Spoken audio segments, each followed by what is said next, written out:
And I found that to be a really helpful approach, not to kind of assume what is going to be healthy or not for another person, but really get into their worldview. And if a behavior is distressing for them, it's worthy of attention, Yeah. and to work on. Yeah, like, so let's at least kind of explore that. One of the first questions that I like to ask, that I didn't come up with this question, but it's, what is your vision for sexual health?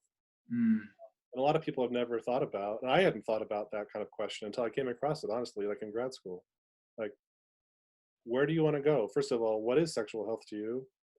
What do you want it to look like in the future? Where do you want to go? Versus just, what do I not want in my life?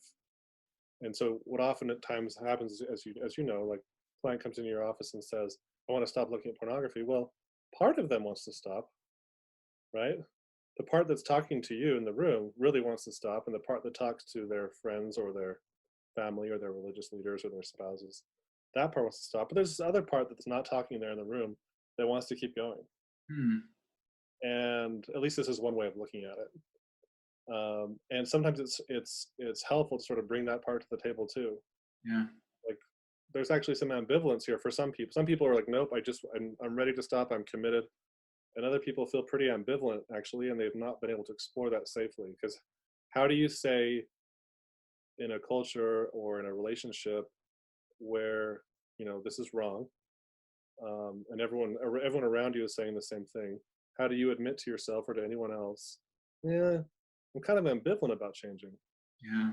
That's where therapy and group therapy and things like that are really, really helpful, because it's a place where you can actually admit to yourself and be honest. Like, yeah, I do want to change, and part of me kind of doesn't, because I like this. Yeah. I appreciate you bringing that up because that's so human. Like I Hmm. think about all my behaviors and health behaviors. It's There's always ambivalence. totally, It's like, yeah, I want to eat better. I want to exercise more. yeah, But part of me wants to eat treats and just kind of sit around. Like that's just human.